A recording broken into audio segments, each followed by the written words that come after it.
Siempre me ha fascinado que los discípulos nunca le pidieran al Señor que les enseñara a predicar. Nunca le pidieron al Señor que les enseñara cómo dar testimonio de su fe, sino que le pidieron: Señor, enséñanos a orar. Alguien ha dicho que si uno quiere vaciar la iglesia promedio, habría que decirles que se va a hablar de la oración porque eso produce en la mayoría de creyentes un sentido más bien serio de culpabilidad. Quiero que sepan que no pretendo nada de eso. No vamos a hablar de por qué no oramos.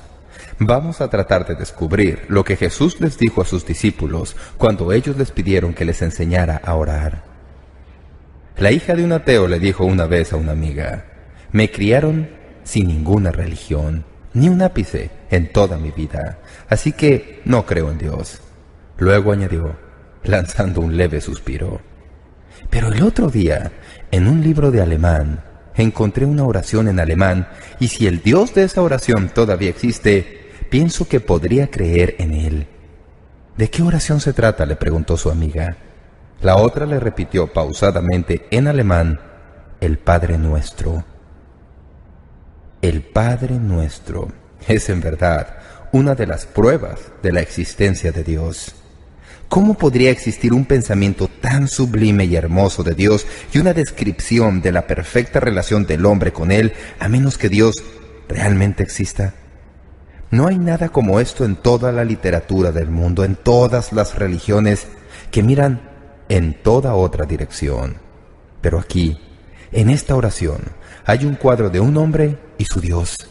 Solo Dios mismo podría haberlo pintado. Esta oración que elevó el Señor y que podría ser llamada oración de los discípulos porque el Señor no la elevó para sí mismo, ya que en ella se pide el perdón de pecados, algo que el Señor jamás pediría porque Él fue sin pecado. Pero les enseñó a sus discípulos a elevar esta oración, y algunos la llaman la oración del Señor simplemente porque es la que el Señor enseñó y no porque Él la haya elevado. Es una de muchas oraciones. A decir verdad, en la Biblia hay más de 20 oraciones del Señor Jesús. Ustedes recordarán que el Señor oró en ocasión de su bautismo. Cuando las multitudes empezaron a presionarlo en Capernaum, la Biblia indica que Él se levantó muy de madrugada y se fue a orar. Cuando contemplaba la selección de los apóstoles, pasó la noche anterior entera en oración. Podríamos añadir a esto su gran oración sacerdotal, registrada en Juan 17. Hay muchas otras ocasiones. Probablemente la que con más frecuencia recordamos en época de Semana Santa es su oración en el Getsemaní, que fue breve, pero muy intensa. Pero la más familiar de todas las oraciones asociadas con el nombre del Señor Jesús es la oración que llamamos el Padre Nuestro, y que nuestro estudio del Sermón del Monte es lo próximo que sigue en el capítulo 6 de Mateo. Al empezar hoy esta serie sobre el Padre Nuestro, pienso que debemos tomar unos momentos para pensar en el lugar que esta oración ha ocupado en la historia del cristianismo. En ocasiones, en nuestros cultos, dirijo a la congregación a repetir el Padre Nuestro. No necesitamos las palabras ante nuestros ojos, inclinamos nuestra mente y cerramos nuestros ojos, pero cientos elevamos esta oración en voz alta y al unísono, porque la sabemos de memoria. La hemos elevado antes, la hemos aprendido. Es liturgia común en nuestras iglesias, es el recuerdo más temprano del niño. Cuando estaba en la escuela primaria tenía una maestra que se llamaba la señora Gadel. Fue mi maestra en 3er grado. Y recuerdo como si fuera ayer que todos los días al empezar la clase, la señora Gadel nos hacía ponernos de pie y repetir el Padre Nuestro en la escuela pública. A veces oímos que repiten el Padre Nuestro en las bodas. Con frecuencia es repetido junto a la tumba, al darle nuestro último adiós a alguien. A veces es repetido por las familias antes de las comidas. Conozco a algunas personas que lo repiten antes de irse a la cama por la noche. Una oración con apenas 75 palabras es la oración más conocida en el mundo. Las mentes más ilustres de la iglesia cristiana siempre han sabido esto. Como resultado del Padre Nuestro, se han escrito centenares de libros, se han compuesto cantos preciosos, sermón tras sermón ha sido predicado sobre el Padre Nuestro. Andrew Murray dijo una vez que es una forma de oración que se vuelve modelo e inspiración para toda otra oración y sin embargo nos atrae de vuelta a sí misma como la más honda expresión de nuestras almas delante de Dios, el Padre Nuestro. A veces la gente incluso trata de usarla para sacar provecho. Oí hace poco una historia de un ministro que estacionó su coche en una zona de no estacionar en una ciudad grande. Andaba atrasado y no pudo encontrar un espacio vacío, así que se estacionó en zona prohibida y puso sobre su parabrisas una nota que decía: «He dado 10 vueltas a la manzana. Si no me estaciono aquí, perderé mi cita. Perdónanos nuestras deudas». Cuando volvió, encontró una multa que le había impuesto un agente de policía, junto con una nota que decía: «He recorrido esta calle por 10 años. Si no le impongo una multa, perderé mi trabajo. No nos metas en tentación». Así que la gente trata de usar el Padre Nuestro para casi cualquier cosa. La mayoría de nosotros, para ser francos, luchamos no solo respecto a cómo orar, sino que tal vez luchamos como muchos otros a través de los años con el solo pensamiento de la oración. Si me permiten hablar teológicamente por unos momentos, la mayoría de ustedes saben que a través de los años en toda la iglesia cristiana es posible encontrar dos ideas distintas respecto a la soberanía de Dios. Por un lado, podemos encontrar a los calvinistas y por otro, a los arminianos. Esos son los nombres de los que fueron paladines de los dos procesos de pensamiento.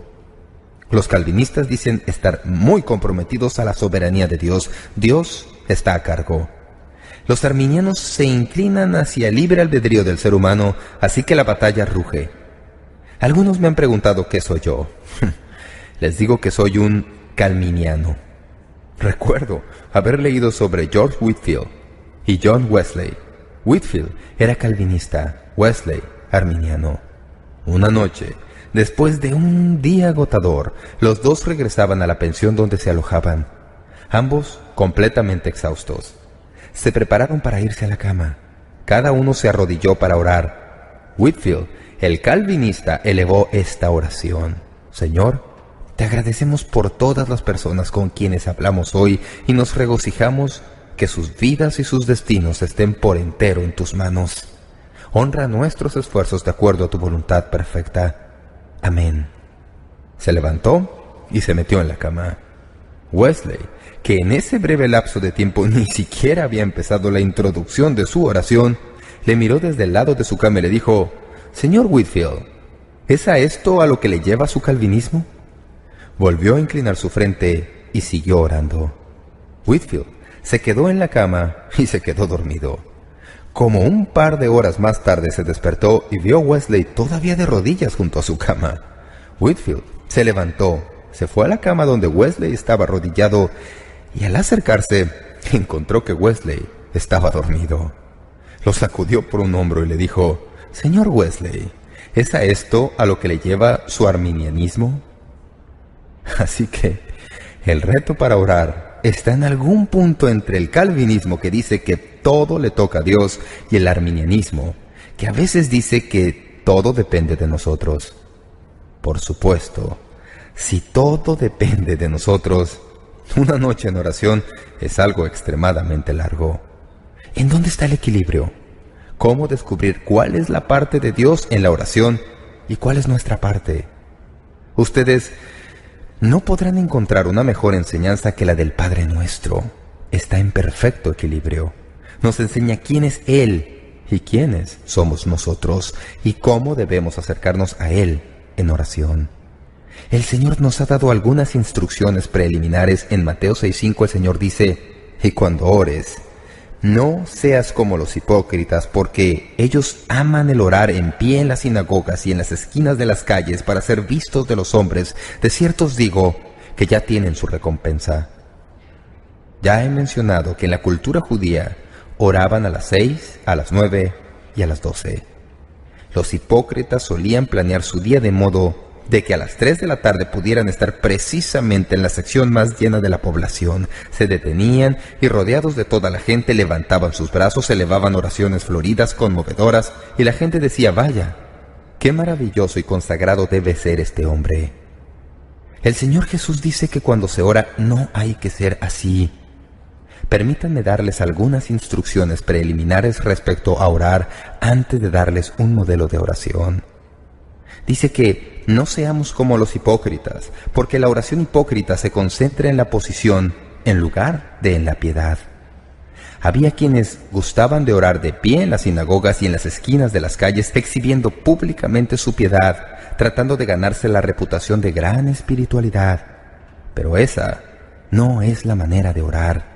Si usted va a orar, por favor, comprenda que hay una manera de orar y una manera de cómo no orar.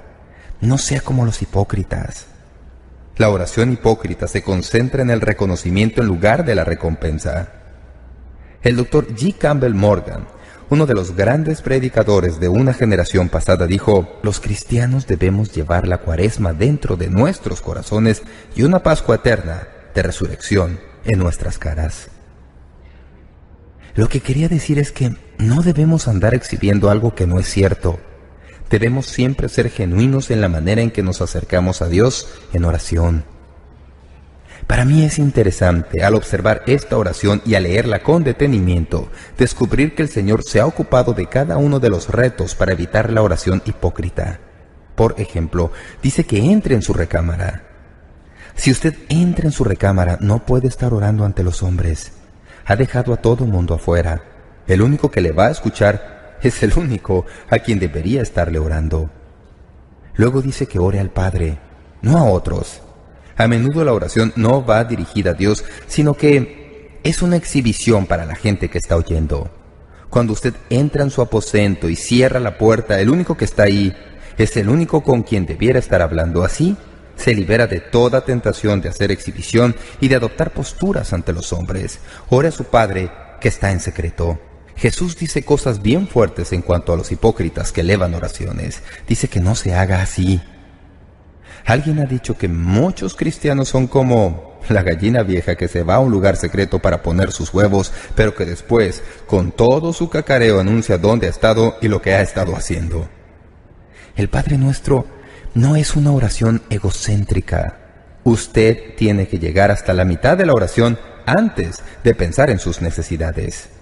Incluso cuando piensa en sus necesidades personales, no son personales suyas, sino en plural, en el sentido de que no es Padre mío, sino Padre nuestro. No es mi pan cotidiano, sino nuestro pan cotidiano. No es perdóname mis deudas, sino perdónanos nuestras deudas. No es no me metas, sino no nos metas. La oración en sí misma está lejos de ser egocéntrica. A veces Dios debe sentir que nosotros le consideramos como el botones celestial. Dios, esta es la lista de lo que necesito hoy y lo quiero antes de las 4 de la tarde. Entramos a su presencia sin comprender que, primero que nada, la oración se centra en Dios. Hay una maravillosa ilustración de esto en el relato que nos da Lucas del publicano y el fariseo. Dice que el fariseo fue al templo y, puesto en pie, oraba consigo mismo. ¿Cuántas veces nosotros hacemos lo mismo? Nos olvidamos que la oración es primero y primordialmente oración a Dios. Un pastor recibió una vez una llamada de alguien a quien nunca había visto. Había una crisis en la comunidad y no podían encontrar a su propio pastor. La persona que le llamaba le preguntó si podía ir al hospital y visitar a un hombre que estaba agonizando. El pastor fue y halló al hombre en su cama, con una silla al lado. El enfermo le dijo: «Voy a morir, lo sé, pero antes de morirme quiero hacerle una pregunta.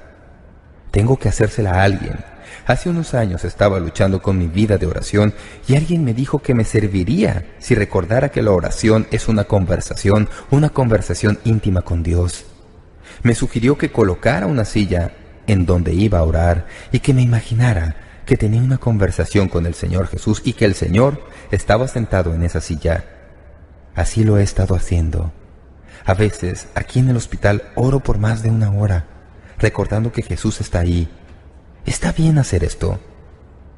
El pastor le dijo: «No solo está bien, pienso que deleitará el corazón de Dios saber que usted ha pasado de la oración a la conversación personal». Conversaron y oraron. Pocos días después, el pastor recibió una llamada de la hija del hombre para informarle que su padre había muerto y que querían que él oficiara el funeral. Entonces le dijo algo muy extraño. Cuando encontramos a papá muerto en el hospital, tenía su cabeza apoyada sobre una silla.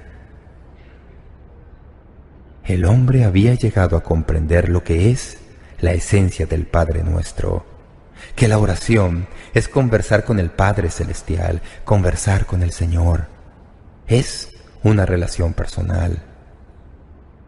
Si usted fuera a ver a la persona que más quiere en la vida y en lugar de comunicarse de una manera normal y natural, empezara a hablar pomposamente y adoptar posturas extrañas, su relación seguramente se deterioraría. Es más, probablemente se acabaría. Usted no va a su casa y dice: «Oh, vuestra merced y más maravillosa esposa, ¿cómo os has dignado de bendecirme hoy?».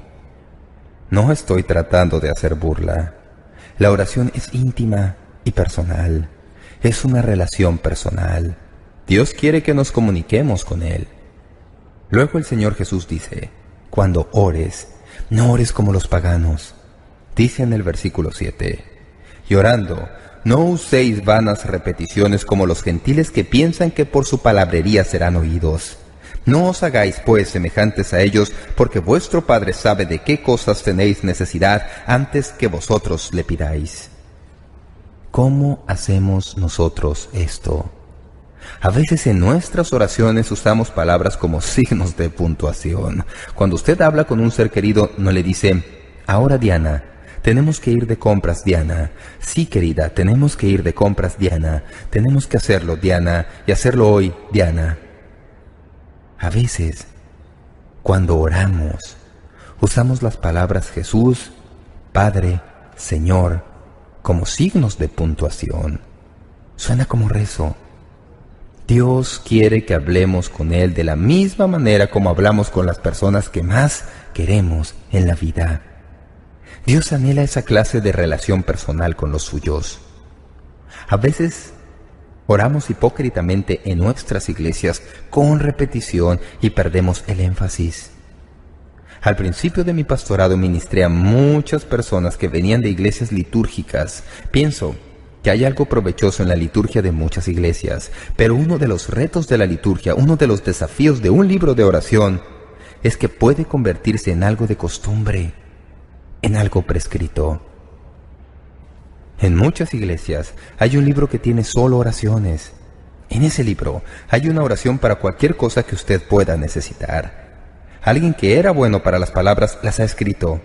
Uno puede llevarlo consigo y puede leer una oración. No digo que haya algo de malo en esto, si brota de su corazón y representa lo que usted realmente siente. Pero, ¿ven ustedes lo fácil que es tomar eso y convertirlo en vana repetición, simplemente recitándolo a fin de elevar un rezo?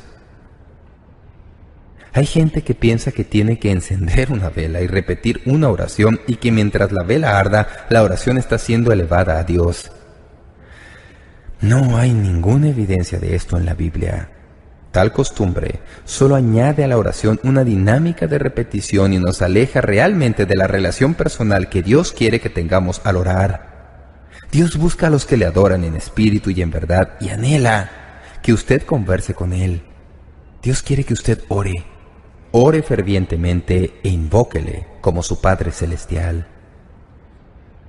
En el Tíbet, hay millones que escriben sus oraciones en hojas de papel y usan molinillos para hacer girar esas oraciones en ruedas, que se supone que presentan las oraciones ante sus dioses, y supuestamente cada vez que giran los papeles, el dios oye la oración.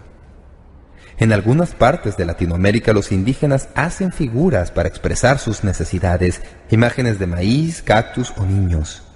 Se supone que el poder de la oración reside en pronunciar en voz baja una cierta combinación de sílabas como si fuera un conjuro o mantra.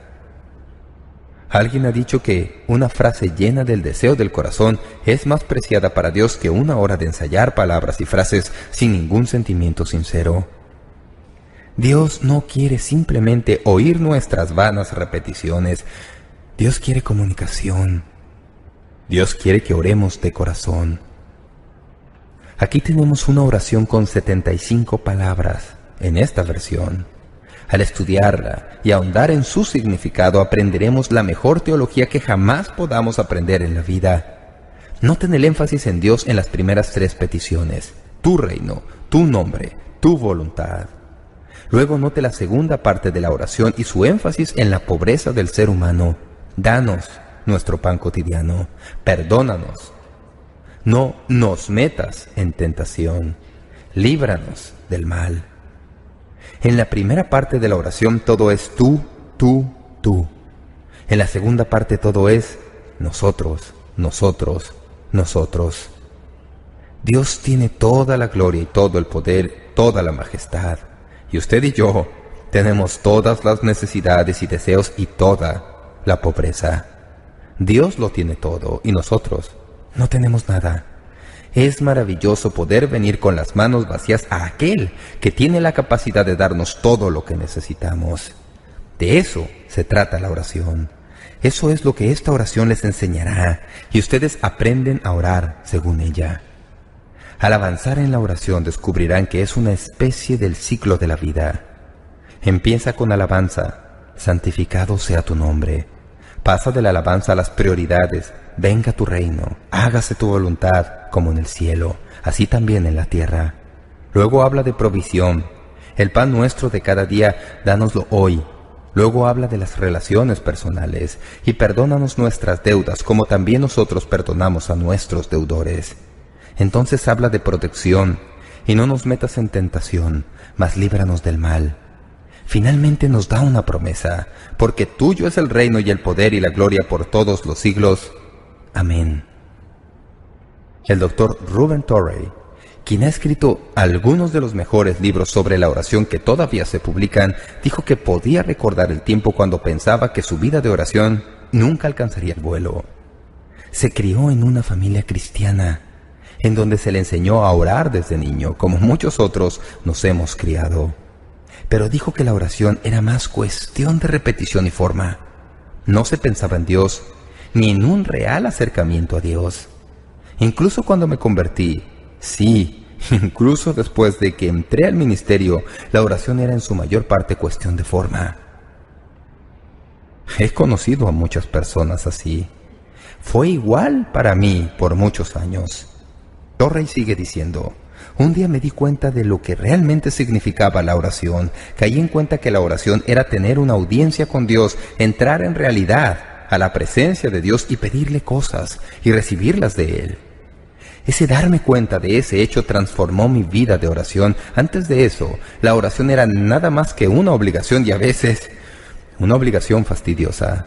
Pero desde el momento en que aprendí de corazón que la oración era entrar en una habitación y cerrar las puertas y tener una conversación con el Dios Todopoderoso, ya no fue ¿cuánto tiempo vas a orar?, y obligarme a la fuerza a pasar 1 hora en oración, sino que llegué al punto en donde tenía que cuidarme para no dejar que la oración ocupara todo el resto del día, porque hablar con Dios llegó a ser algo muy especial. El Padre Nuestro nos recuerda que Dios anhela que los suyos se comuniquen con Él, no solo en los templos los domingos. Muchos de ustedes oran cuando se dividen en grupos pequeños en la iglesia, en las casas de estudio bíblico, en el ensayo del coro. Dios quiere que oremos todos los días y que tengamos un tiempo especial a solas con Él. Ya les he mencionado que en días recientes una de las cosas que me han ayudado a tener más cuidado al respecto es periódicamente escribir mis oraciones a Dios como si le estuviera escribiendo una carta para decirle lo que tengo en el corazón.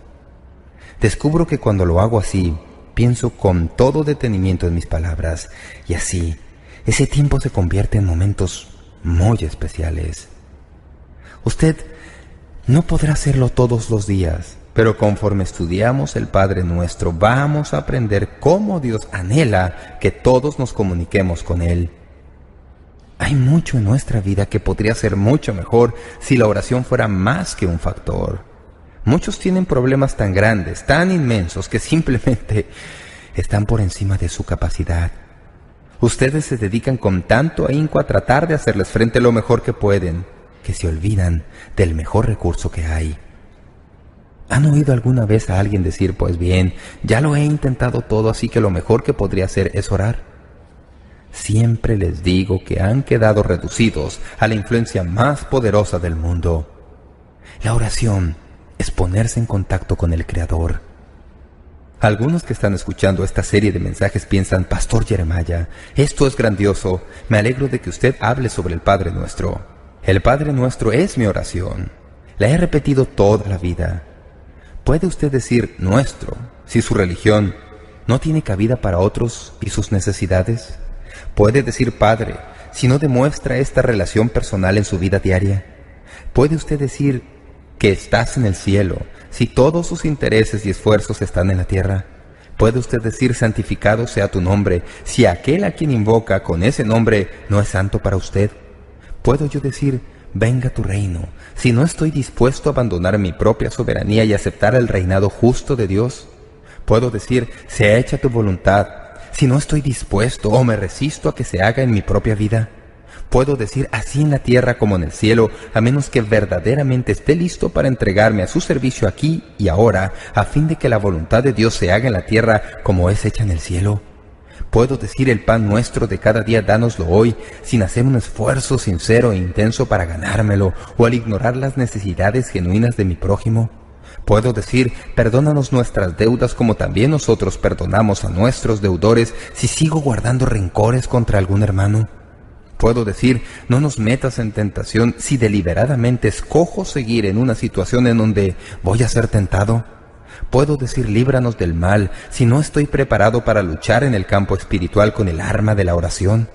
¿Puedo decir, tuyo es el reino si no le doy al rey la obediencia disciplinada de un súbdito leal? ¿Puedo decir, tuya es la gloria si estoy buscando primero la mía propia? ¿Puedo decir, por los siglos de los siglos si estoy lleno de ansiedad todos los días? ¿Puedo decir amén, a menos que con toda sinceridad diga, cueste lo que cueste, esta es mi oración? Hay mucho más en el Padre Nuestro que solo repetirla como oración. Esta oración, si la captamos con nuestros corazones y mentes, cambiará nuestras vidas. Si llegamos alguna vez al punto en que con toda sinceridad, con integridad, en forma creíble, podamos elevar el Padre Nuestro en todo lo que significa, empezará el próximo gran despertamiento espiritual en los Estados Unidos, en su país y en todo el mundo, porque esta oración se halla en el mismo meollo de lo que Dios es y de lo que Él anhela que sus hijos sean, el Padre Nuestro. En un hospital, hace años, se hallaba moribundo un joven, y el capellán del ejército vino para orar con él en sus visitas regulares. Algo en el corazón del capellán le llevó a elevar el Padre Nuestro, y así, mientras que el joven soldado, herido mortalmente, exhalaba casi por última vez, el capellán se arrodilló junto a la cama y oró con todo fervor, Padre Nuestro, que estás en los cielos. Cuando terminó, notó que los ojos del joven soldado estaban llenos de lágrimas. El capellán trató de hablarle de su necesidad de Cristo. Lo único que el joven dijo fue, hace años mi madre solía elevar junto conmigo esta oración, y qué bueno poder volver a oírla. El capellán siguió con su ronda de visitas. Al siguiente día fue a visitar al joven soldado. Al entrar en la habitación notó que la cama donde había estado estaba vacía. Buscó a una de las enfermeras del piso, quien le dijo, murió algo así como 1 hora después de que usted estuvo aquí. Pero tal vez le interese saber esto. Poco antes de morir se le oyó repetir en voz alta, Padre mío, Padre mío. Sí, mamá, Él es mi Padre, le he recibido. Él es mi Padre ahora, y pronto voy a estar contigo y con mi Padre en el cielo. ¿Podría decirle al concluir hoy que usted no puede orar el Padre Nuestro a menos que Dios sea su Padre? Tal vez usted ha oído la idea de la paternidad de Dios y de la hermandad de los hombres, que Dios es Padre de todos nosotros y que todos somos hermanos sin que importe en qué punto estemos en la vida. Quiero decirle que hay dos familias en el mundo. Tenemos la familia de Dios y la familia del diablo. Y mientras usted no nazca otra vez, usted no ha nacido en la familia de Dios. Hay muchas personas que han vivido toda su vida sin conocer personalmente a Dios, que han orado el Padre Nuestro, pero las palabras no han salido del techo, porque usted no puede decir Padre mío si Dios no es su Padre. La manera en que Dios llega a ser su Padre es si usted pone su confianza en lo que Él le da en la persona de su Hijo Jesucristo y le recibe como su Señor. La Biblia dice que cuando usted hace eso, llega a ser hijo de Dios, nace en su familia y llega a ser un hijo o hija de Dios.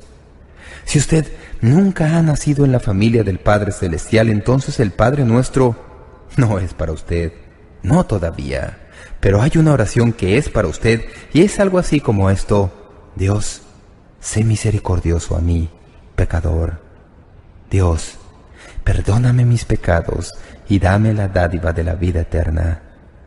Si usted eleva esta oración, entrará en la familia del Padre, y entonces el Padre Nuestro es suyo. Padre, te damos gracias por este tiempo que hemos tenido juntos y por el comienzo de esta serie de estudios sobre el Padre Nuestro. Te damos gracias que aunque a veces no lo entendamos, tú estás cerca de nosotros y con nosotros, y cuando oramos, tú estás ahí y escuchas nuestra oración y deseas que tu pueblo se acerque a ti, no con palabras elocuentes, no con una fórmula complicada, sino, Señor, a acercarnos a ti así como tú eres, nuestro Padre que estás en el cielo. Señor, te alabamos hoy y te damos gracias que estés en el cielo para nosotros y que el Señor Jesucristo esté a tu diestra intercediendo por nosotros. Te damos gracias, Señor, que podamos acercarnos a ti y recibirte como nuestro Salvador y nacer en tu familia, como muchos ya lo hemos hecho. Y, Señor, te pido que si me escucha hoy alguien que nunca te ha recibido como su Salvador, que tú le ayudes hoy a acercarse a ti, ahora, mientras tu Espíritu le habla a su corazón. Ayúdales a tomar esa decisión eterna de entregarte su vida y conocerte personalmente. Te alabamos, Señor, que te preocupas tanto por nosotros como para enseñarnos a orar. Pasaríamos toda la vida tropezándonos si no fuera por la buena instrucción que nos has dejado. Obra en mi corazón, fortalece mis oraciones, dame más hambre y un deseo más profundo de conocerte a ti y seguir tus prioridades aquí en la tierra como en el cielo. Señor, te pido que cada uno de nosotros un día podamos recordar este momento y descubrir que hemos crecido en nuestra vida espiritual por haber expuesto nuestra vida a la verdad de tu palabra. Encomendamos nuestras vidas en tus manos. Te lo pedimos en el nombre de Jesús. Amén.